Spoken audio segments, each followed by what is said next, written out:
Shalom la famille, jeudi nous saluons dans nom précieux, dans nom souverain et glorieux de notre Seigneur Jésus-Christ. Vidéo jeudi nous venons parler des livres Esdras là, qui trouvait dans 15e position dans la Bible. Alors, livre là en soi qui portait le nom d'Esdras. Qui était Esdras? Qui laisse Esdras tailler? Qui travaille qu'elle t'a fait dans la Bible? Et comment livre là lui-même lui fait nom Esdras. Déjà pour commencer, il y a un sujet qui est très important qui nous toujours ensemble avec vous avant que nous rentrions en détail, c'est l'auteur qui écrit les livres. Et bien pour Esdras, nous capables non livre là tout parler des auteurs, même les que dans livre là, il pas mentionné clairement qui laisse auteur qui écrit. Mais yo approprié par rapport à travail qui fait yo par rapport à façon que livre là lui-même écrit, yo approprié ensemble avec Esdras.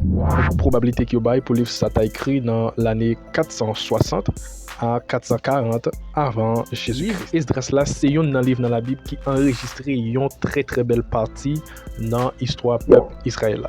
Parce que même travail ou bien même événement qui t'a passé dans un chronique ensemble avec deux chroniques, c'est même événement ça qui est suivi par livre Esdras là.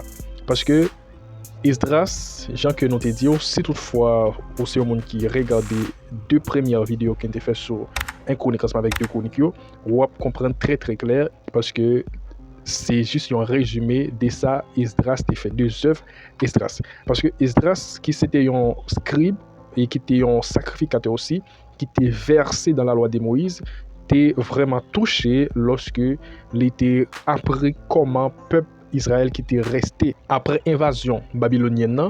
Donc côté les Babyloniens étaient rentrés en Jérusalem, ils étaient déchapillés, prendre toute bagaille, la ville là en ruine. Donc Esdras qui était trouvé en captivité, mais après il joué une permission pour qu'il était retourné à reconstruire la ville là. Et spécialement lui-même qui était visé reconstruire, remettre en marche culte ou bien service qui t'a fait dans le temple pour mon Dieu. Alors, nous gagnons un but livre Esdras là qui montrait clairement à peuple Israël là comment pour pratiquer une vraie adoration à l'Éternel. Pour quelle raison? Parce que peuple là a trouvé la captivité dans un pays polythéiste. Donc, lorsqu'il a parlé des polythéistes, qui étaient coués dans plusieurs dieux. Parce que pays côté où tu trouvé c'est à Babylone. Eh bien, une fois que reste peuple juif qui était tourné ou bien qui était sorti en captivité, il a besoin d'une sorte de restauration dans la mentalité, surtout dans l'esprit, pour connaître la façon que vous avez servi tant d'autres dieux côté là, c'est l'Éternel seul pour vous servir. Et c'est ça que objectif ou bien but livre Esdras là lui-même lui viser. Et puis en deuxième lieu, lui tout montrer la fidélité de Dieu, comment il était restauré peuple exactement dans le pays côté il était promis. Il y a un thème qui est généralisé le livre là, et spécialement thème dans c'est restauration, parce que le livre Esdras là, il parlait de restauration temple bon Dieu. Chacun te dit déjà, temple a été détruit, muraille a été en ruine, donc fil là même, c'est comme s'il était en feu. Toute bagaille qui était en bas, et bien livre Esdras là, il visait restauration ou bien reconstruction temple l'Éternel. C'est ça qui fait lorsque vous appelez livre Esdras là, commencer dans chapitre 1er arriver dans chapitre 6 là, il parlait de reconstruction temple là. Et puis prend chapitre 7 pour arriver dans le dernier chapitre là qui c'est chapitre 10 là, il parlait comment retour en exil là lui-même l'était, comment voyage là lui-même l'était pour Esdras ensemble avec tout l'autre compagnon pour bien dire monde qui était accompagné lui. Tout proche des thèmes livre là, structure livre là, il gagne deux sections, même chacune Sotrouel dans thème là, et il vraiment semblé. Parce que première section dans structure livre Esdras là, commencer dans chapitre 1er arrivé dans chapitre 6 là, il parlait de restauration temple là. Mais lorsque vous prend encore dans chapitre 7 là, arrivé dans le dernier chapitre là qui c'est chapitre 10, il parlait de restauration peuple là, parce que tu as un grave problème. Reste peuple qui était resté à Jérusalem, donc qui parti en captivité, a été tombé dans un gros désordre. Et tu même gagné des hommes que, Esdras pas ta même pensée, pas ta même quoi, qui t'a fait des ordres. C'était prendre des femmes étrangères, donc nous toujours connaît qui, à chaque fois que le peuple Israël a trouvé une situation pareille, quand il prend des femmes étrangères, il a toujours mené cœur à adorer l'autre Dieu, qui pas le Dieu véritable du peuple Israël.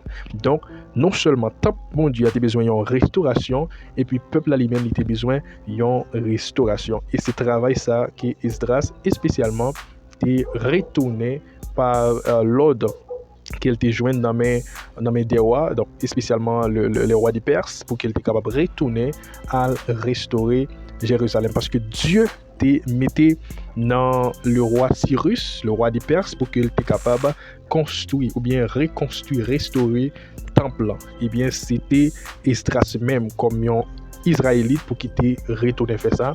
Et il était joint permission, premièrement, dans mes dieux, et puis mandat. Il était joué un mandat dans mes dieux et puis il était joué une permission dans mes rois pour qu'elle était capable de retourner à le faire travail ça. Alors, il y a une connaissance que je voulais partager ensemble avec nous, surtout qui trouvait dans le livre Esdras là, c'est que le livre Esdras là parlait des 2 sorties d'exil, donc ou bien 2 voyages. Parce que premier voyage là, commencé de chapitre 1 arrivé dans 6 là, qui était dirigé par Zorobabel. Et Zorobabel qui était retourné avec mandat ou bien mission pour te restaurer temple, pour te reconstruire temple. Et c'est ça qu'il faut qu'attendez audio. Et la Bible parlait de plusieurs temples.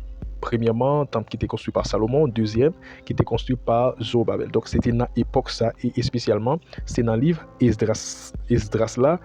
Et donc, événement ça est passé. Et puis, deuxième retour d'exil qui était dirigé par, spécialement, Esdras, qui était accompagné par le prophète Agé et puis Zacharie aussi. Nous avons un premier retour d'exil, ou bien premier voyage qui était dirigé par Zorobabel, qui était fait dans l'année 538 avant Jésus-Christ. Et puis, nous avons un deuxième qui était dirigé par Esdras, accompagné du prophète Agé et Zacharie, donc qui était fait dans l'an 458 avant Jésus-Christ. Donc c'était un bon nombre d'années entre Esdras et Zorobabel. Et c'est comme ça, l'histoire livre Esdras lui-même l'était passé. C'est une histoire très intéressante. Et si toutefois ou pas lire ou pas vraiment comprendre ça qui passait dans une chronique, ensemble avec 2 chroniques. Assurément, c'est là que nous avons mis fin tout ça qui était très très nécessaire, nous dit tout. Tout ça, vous avez apprendre sur ce livre-là, est vraiment, vraiment intéressant pour capable lire le livre Esdras là. Il n'est pas nécessaire seulement pour que vous lisez le livre-là, mais cherchez à faire des études en profondeur pour que vous soyez capable de voir comment ça est. Et je pense que vous avez bien plus de connaissances, vous êtes plus intéressé à la parole de Dieu et vous avez senti que c'est toujours un plaisir, c'est toujours une joie lorsque vous passez du temps dans la parole de Dieu et apprendre plus des bons dieux.